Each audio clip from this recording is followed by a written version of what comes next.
Ilahi anta rabbi waridokal matlubi. Sahabatku yang dimuliakan Allah, para hamba Allah pencinta ilmu, mengawali majlis ilmu kita, tentu kita tak lupa untuk mensyukuri nikmat-nikmat Allah yang terlalu banyak kita terima. Allah yang maha baik kepada kita, Allah yang tak putus-putusnya memberikan kita nikmat-nikmatnya sehinggalah hari ini. Mudah-mudahan di penghujung umur kita dapatlah kita manfaat umur kita ini untuk mengumpulkan amal-amal soleh bekal kita nanti di yaumil akhir, insyaAllah. Amin. Salawat dan salam Allahumma salli ala Sayyidina Muhammad wa ala ali Sayyidina Muhammad. Marilah sama-sama kita sanjurkan keharibaan junjungan alam Rasulullah sallallahu alaihi wasallam. Mudah-mudahan kita beserta keluarga mendapat syafaat dari beliau kelak di yaumil akhir. Amin Allahumma amin. Pada kesempatan yang berbahagia ini, kita akan bincang satu tajuk atau satu topik, iaitu pendidik atau mendidik anak di dalam ajaran Islam. Bagaimana kedudukan anak dalam Islam itu? Lebih kurang begitulah topiknya. Saya jadi teringat sebuah riwayat yang mengatakan pada satu hari Rasulullah SAW bersama sahabatnya, lalu beliau bertanya kepada sahabat, "Wahai sahabatku, siapakah orang yang mandul itu?" Itu pertanyaannya. Siapakah orang yang mandul itu? Saya yakin, percaya, seandainya pertanyaan itu diajukan pada kita, saya dah tahu jawapannya. Jawapannya apa?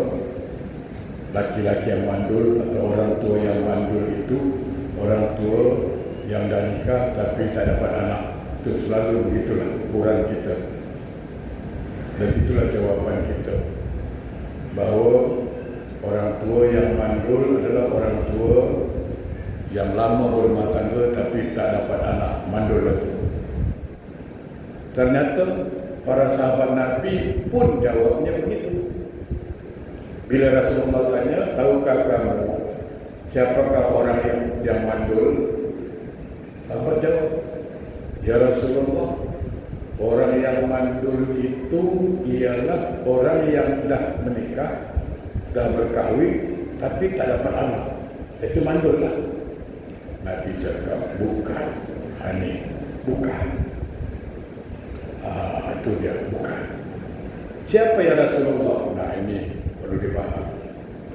Jangan kita sangka kita ada anak 5-6 padahal kita mandul. Siapa ya Rasulullah? Maka Rasulullah jawab, "Sesungguhnya orang tua yang mandul itu ialah orang tua yang gagal mendidik anaknya menjadi anak yang soleh dan solehah.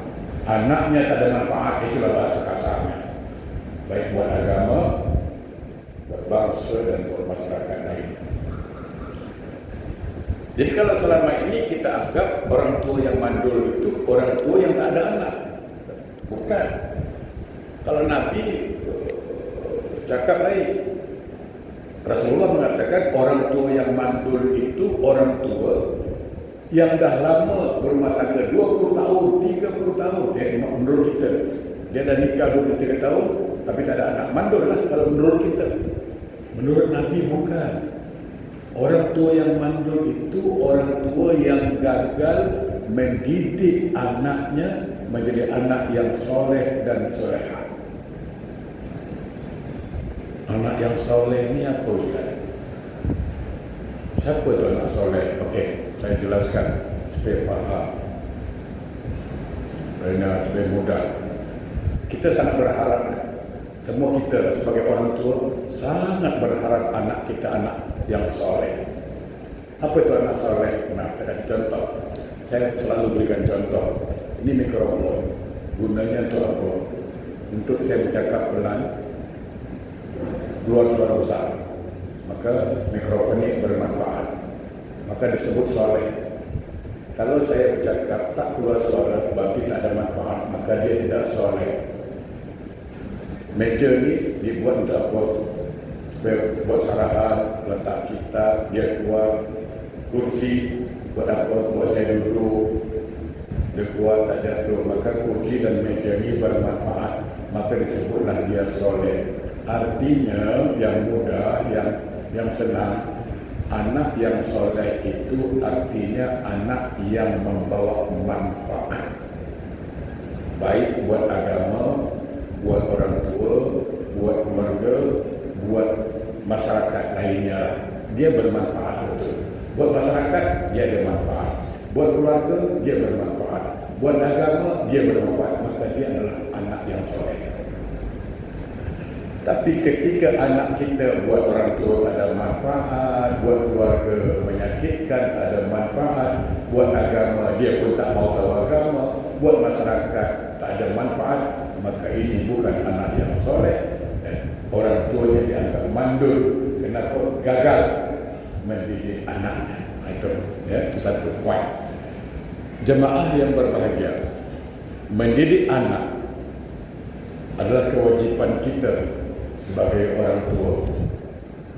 Tolong dipahami, mendidik anak itu kewajipan kita sebagai orang tua.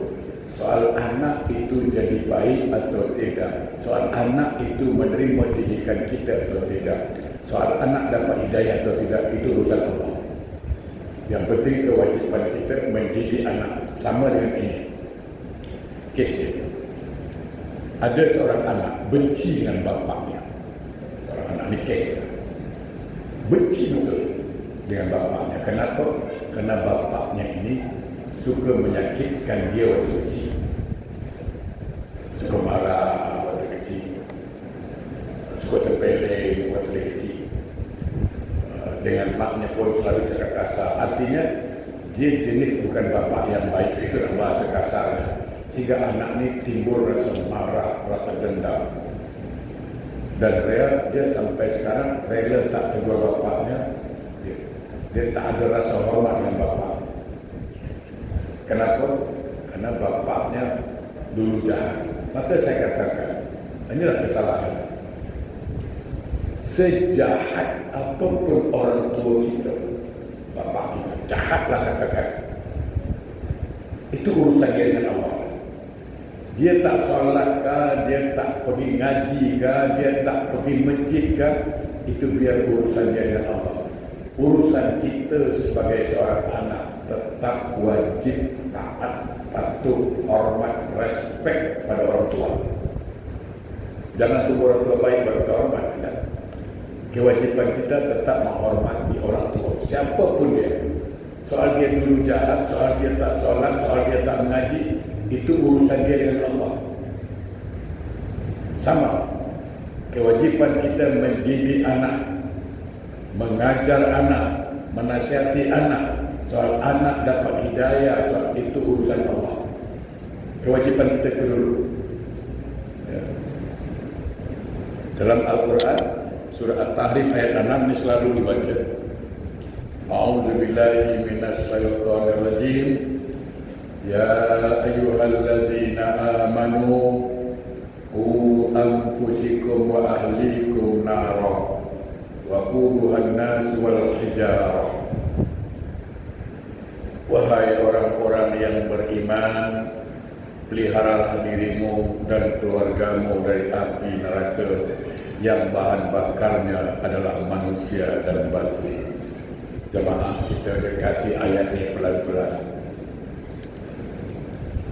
Ya ayyuhallazina amanu, wahai orang-orang yang beriman. Saya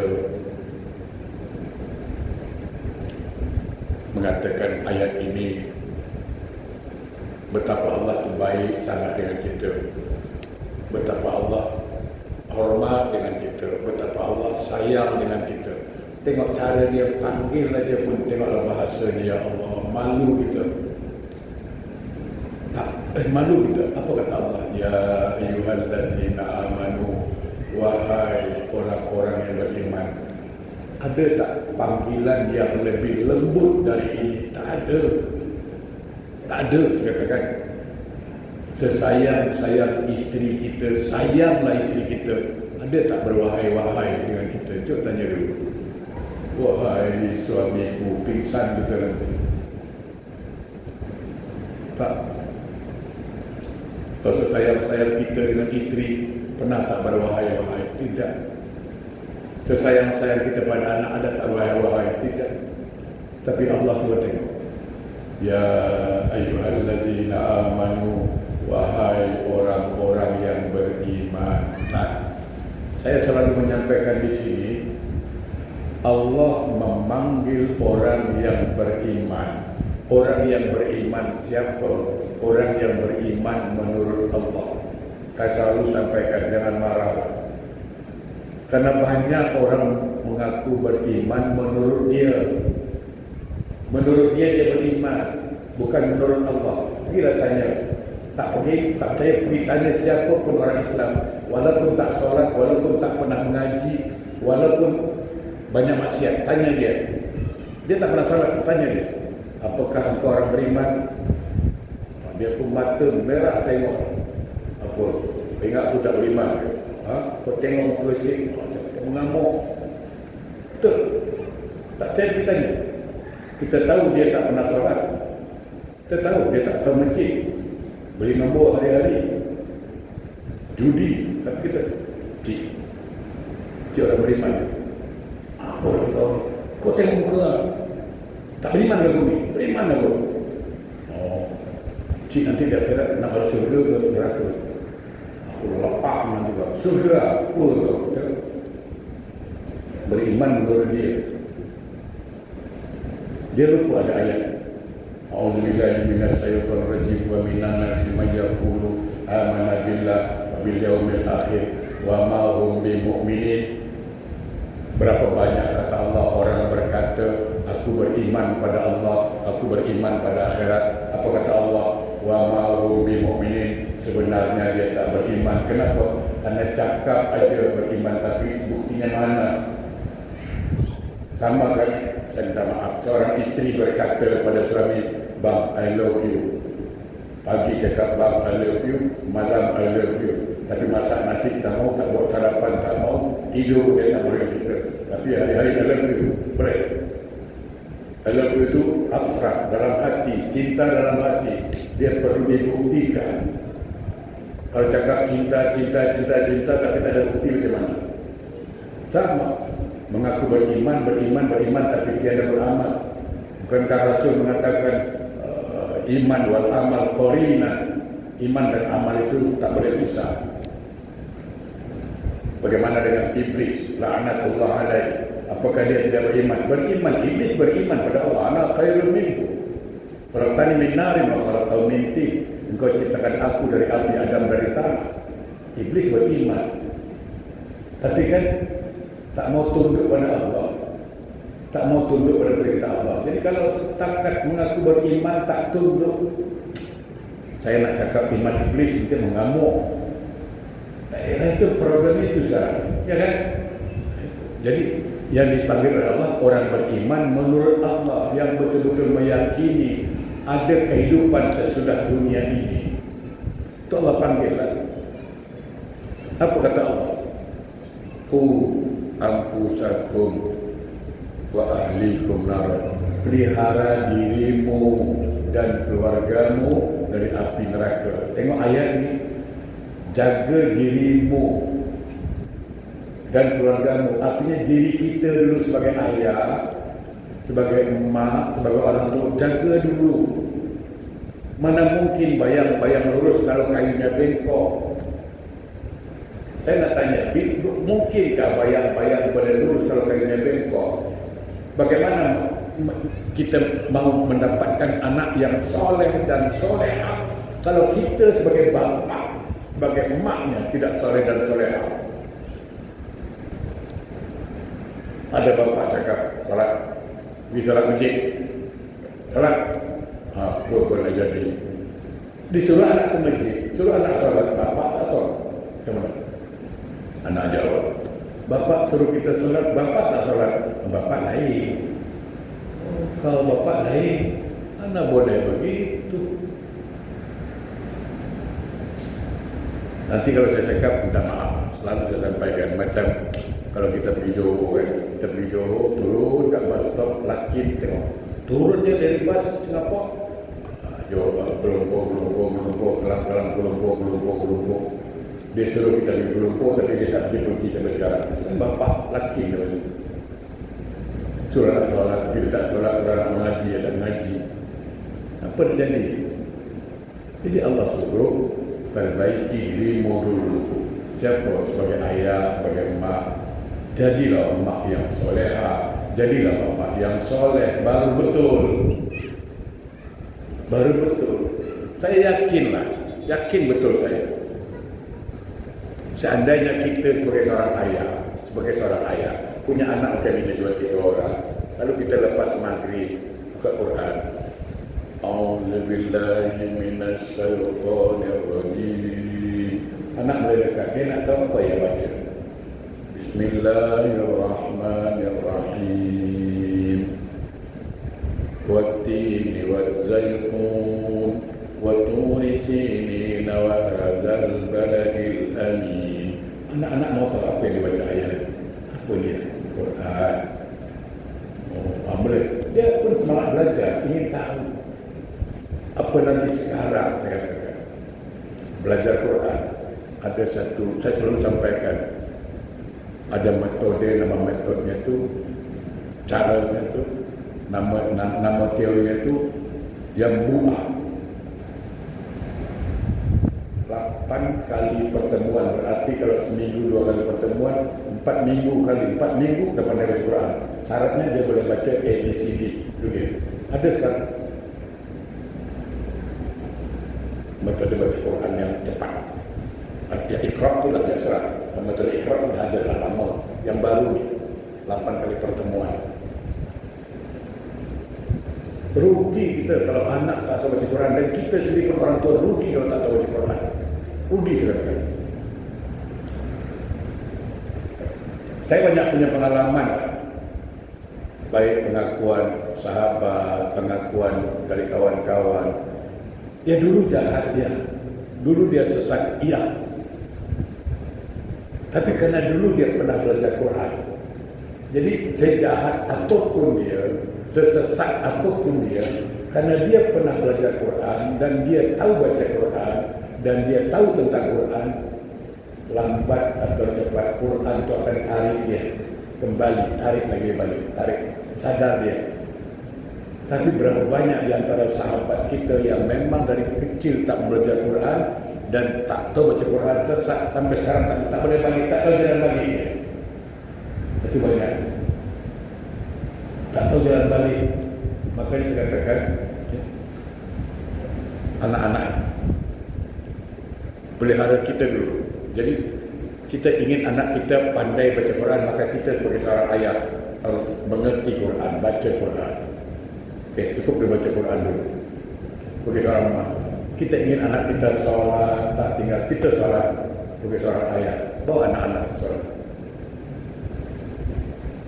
Kita ingin anak kita soleh, maka jadilah ayah yang soleh.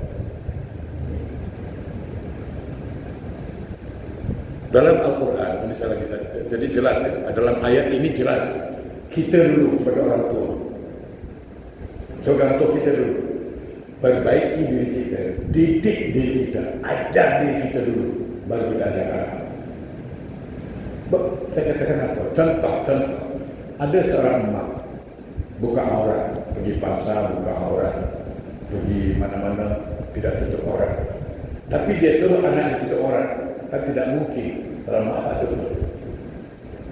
Tapi ada yang terjadi, ada maknya buka aurat, anak tutup aurat pun ada juga. Terbalik dunia ada, saya jumpa tu. mak dia buka aurat, anak dia pula tutup. Macam mana ni? Terbalik. Dan suami biarkan. Itu dia. Kerana isteri termasuk wahliku. Jadi gini, kata ulama lah, ini kata ulama lah. Kalau suami tak solat, satu dosa besar, ini kata ulama. Suami tak solat, satu dosa besar. Isteri tak solat, satu dosa besar bagi seorang isteri. Karena suami biarkan, karena suami punya tanggung jawab di situ. Suami punya tanggung jawab. Dia biarkan istrinya tak solat, maka suami mendapat satu lebih dosa besar. Berarti suami dapat 2, istri 1. Bayangkan kalau sebulan itu berapa kali? 1 hari 5 kali, sebulan berapa? 300 dosa besar dia buat. Bayangkan 180 dari istri, 180 dia sendiri. Baik. Tak dapat saya cakap berapa banyak dosa besar. Itu sebulan tau, kalau setahun berapa? Saya tahu. Bagaimana dia bertemu dengan Allah nanti? Bagaimana perasaannya bertemu dengan Rasulullah nanti?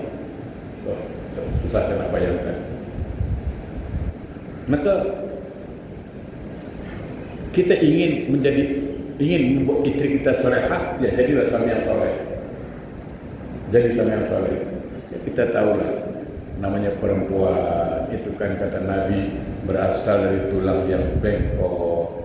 Kalau dikeraskan dia patah, dibiarkan dia bengkok terus, maka berlemah lembut dari kaum perempuan. Ajak. Saya selalu mengatakan dalam memberikan nasihat siapapun, saya sebagai suami nasihat istri, sebagai orang tua nasihat anak. Yang namanya nasihat itu keluar dari hati, maka yang terima hati. Ini kadang-kadang kita suami, kita orang tua tak dapat nak bezakan mana nasihat, mana marah. Menurut orang tua dia marah, menurut kita nasihat, pada kita marah. Panggil anak, sini, kau nak jadi apa kan? Bapak. Itu bukan bapak nasihat kau. Kau ingat apa? Ini nasihat tu marah. Perhatikan betul-betul, kalau kita memberikan nasihat dengan emosi, maka yang terima pasti emosi. Pasti itu. Maka berilah nasihat dengan hati. Apa kau tak sayang? Cakap lemah lembut dengan anak. Bukan dibentak sana, bentak sini, sama. Marah isteri. Kau ni kan sebagai isteri tak tahu bersyukur. Ingat 2/3 neraka tu kan penghuni dia perempuan tau. Macam dia pula ahli jawatan kuasa neraka. Sibuk betul. Dia menjadi alasan 2/3 penghuni neraka perempuan. Kau adalah salah satu di antaranya. Kenapa? Kerana tak tahu bersyukur. Itu bukan nasihat, itu marah namanya. Cuba pelan-pelan cakap betul. Saya teringat Buya Hamka, arwah almarhum Buya Hamka mengatakan apa? Kalau nasihat itu dengan emosi, maka yang terima emosi. Tapi kalau nasihat datang dari hati, maka yang terima hati. Itu. Ya. Dalam surah At-Taghabun ayat 15,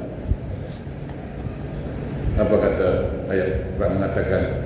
Innama amwalukum wa auladukum fitnah. Itu dia. Pakai kalimat innama, sesungguhnya. Ini taukid. Ini kalimat taukid kalau istilah bahasa Arabnya. Ini bukan main-main. Ini serius gitulah. Ini betul-betul innama amwalakum wa auladukum fitnah. Sesungguhnya hartamu, apalagi anak-anakmu itu fitnah, cobaan. Bedakan fitnah dalam bahasa Quran, fitnah dalam bahasa Melayu. Kalau fitnah dalam bahasa Melayu berarti menuduh seseorang yang dia tak buat itu fitnah. Itu bahasa Melayu. Menuduh orang yang dia tak buat itu fitnah. Tapi kalau fitnah bahasa Al-Quran adalah cobaan. Itu ingat. Kalau dengar baca Quran, innama amwalukum wa auladukum fitnah. Jangan diartikan pula menuduh, bukan. Ini cobaan. Nah, ujian. Kalaulah anak itu sebagai cobaan, kalaulah anak itu sebagai ujian, sebagai exam, apa yang kita harapkan? Lulus dari ujian, itu yang paling penting. Lulus dari ujian itu paling penting. Ketika Allah memberikan kita zuriat, nah, artinya ini adalah ujian Allah. Boleh tak kita menjaga amanah ini? Apa? Maka perhatikan hadis Nabi, kullu mauludin yuladu alal fitrah. Segala bayi yang lahir ke dunia ini fitrahnya suci, muslim. Semua bayi lahir suci, tergantung mak bapak. Boleh tak kita mempertahankan kesucian anak kita di depan Allah?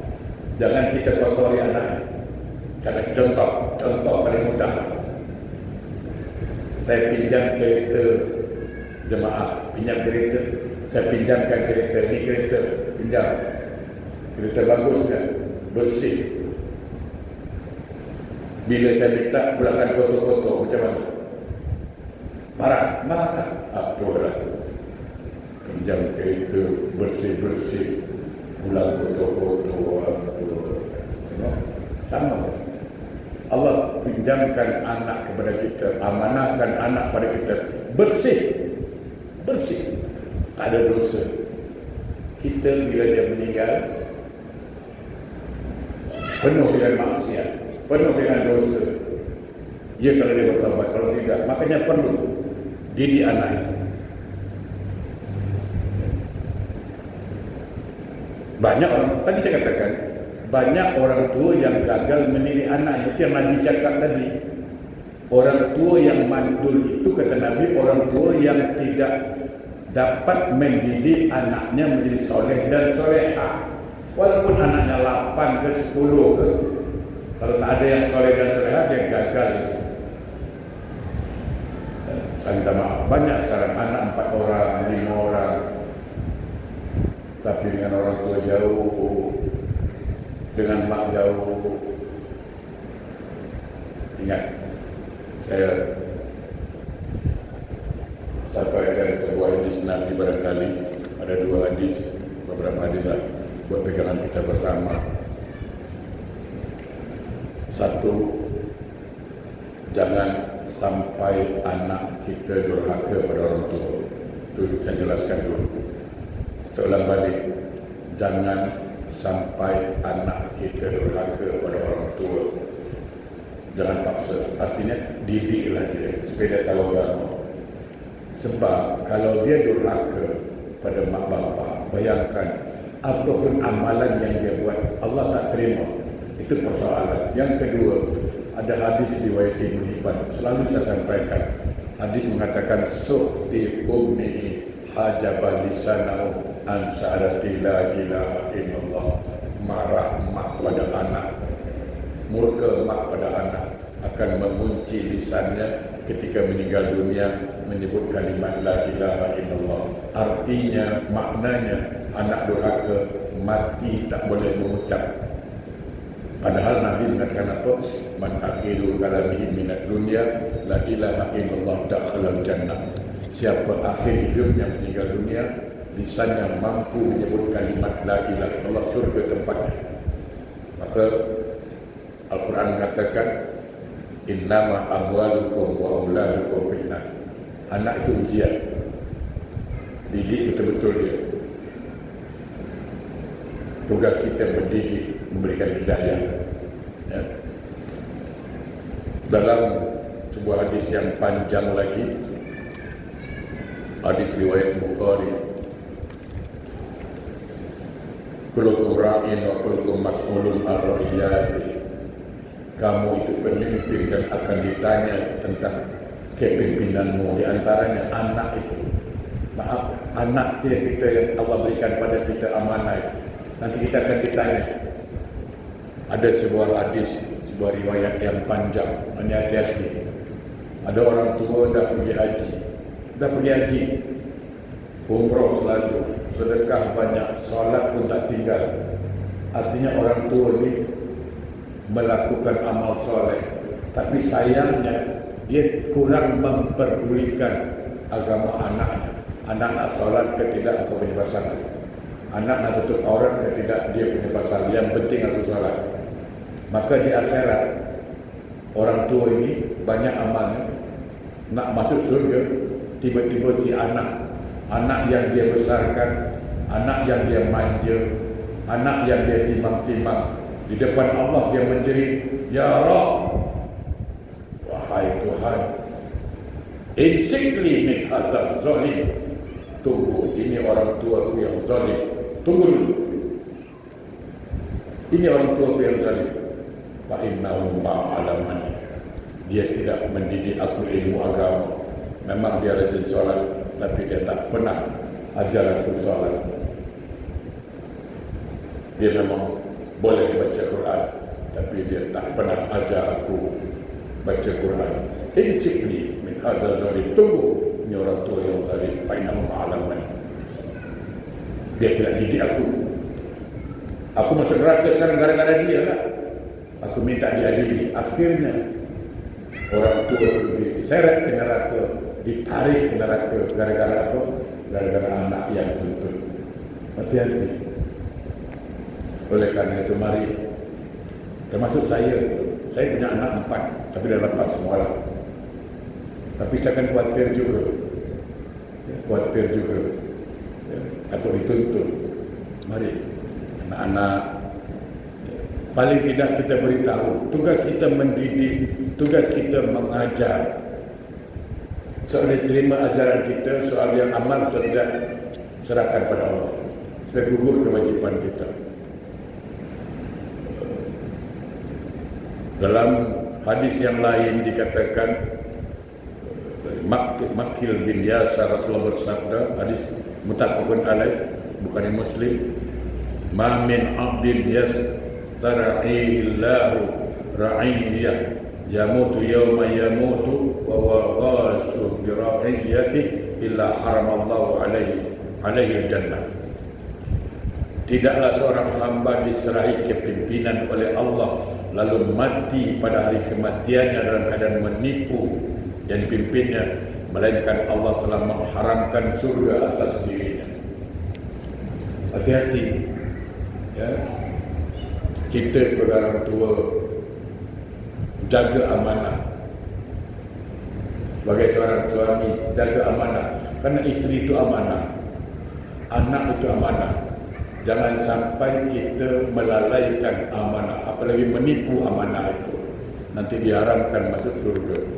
Ya, dalam hadis yang cukup terkenal, cukup popular dibaca oleh orang dari Abu Hurairah, Rasulullah bersabda, hadis riwayat Muslim, "Iza matal insan inqata anhu amaluhu illa min salasin." Jika manusia meninggal dunia, maka terputuslah segala amalannya kecuali 3, yaitu min sadaqatin jariyah, sedekah yang dia keluarkan ketika hidup, bangun musalla, bangun pesantren, bangun masjid, ya. Atau ilmu yang tafawwid, ilmu yang bermanfaat yang diajarkan pada orang. Nah, yang ketiga ni, wa waladun saleh yad'u lah, anak yang soleh yang mendoakan. Inilah harapan kita sebagai orang tua. Kalau kita meninggal dunia, ada anak yang doakan. Sedih, terkatakan sedih betul lah ketika mak bapa meninggal dunia, anak happy di luar, tak ingat orang tua itu mana. Saya pernah mendengar kata ulama, andai kata orang tua kita diazab, andai kata diazab, na'udzubillah min zalik, ketika kita berdoa, Allahumma ghafir li dhunubi, ya Allah, ampunkanlah kedua orang tuaku. Ketika kita panjatkan doa, andai kata orang tua kita diazab, itu azab tertahan. Sehingga orang tua bertanya, ada apa gerangan tertahan azab? Anakmu sedang berdoa. Itu Makanya betul kata Ibnu Abbas radhiyallahu anhu. Ibnu Abbas mengatakan ada 3 ayat dalam Quran, ayat perintah tak boleh dipisahkan, amalkan. Satu ayat atiullah wa atiur rasul, taat sama Allah, taat dengan Rasul, itu tak boleh pisah. Yang kedua, aqimis shalah wa atuz zakat, dirikan solat, keluarkan zakat. Yang ketiga, mulai hari ini kita amalkan. Kalau balik, insya-Allah mulai hari amalkan hari ini. Ada ayat apa? Aniskurli wali walidaika, bersyukur kepada Allah dan bersyukur pada orang tua. Caranya macam mana? Bersyukur pada Allah, kata Ibn Abbas, tanda orang bersyukur pada Allah dia akan solat. Maka selepas solat jangan pernah lupakan doa pada orang tua.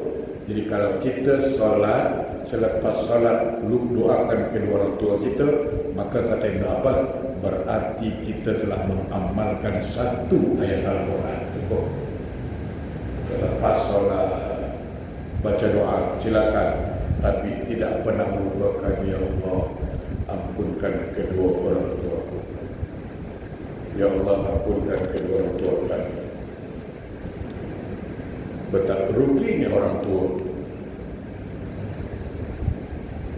kalau punya anak tak tahu mendoakannya, ya? Jadi jemaah berbahagia, apa ilmu yang dapat kita petik? Satu, anak itu tanggungjawab kita sebagai orang tua, didik dia. Dan anak adalah amanah. Yang ketiga, hati-hati. Kalau kita tidak amanah, maka kita akan dituntut di akhirat nanti.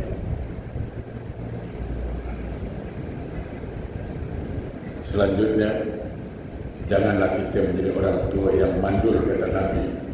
Sebab Nabi mengatakan orang tua yang mandul bukan orang tua yang tak ada anak, tapi orang tua yang gagal mendidik anaknya jadi anak yang soleh dan solehah.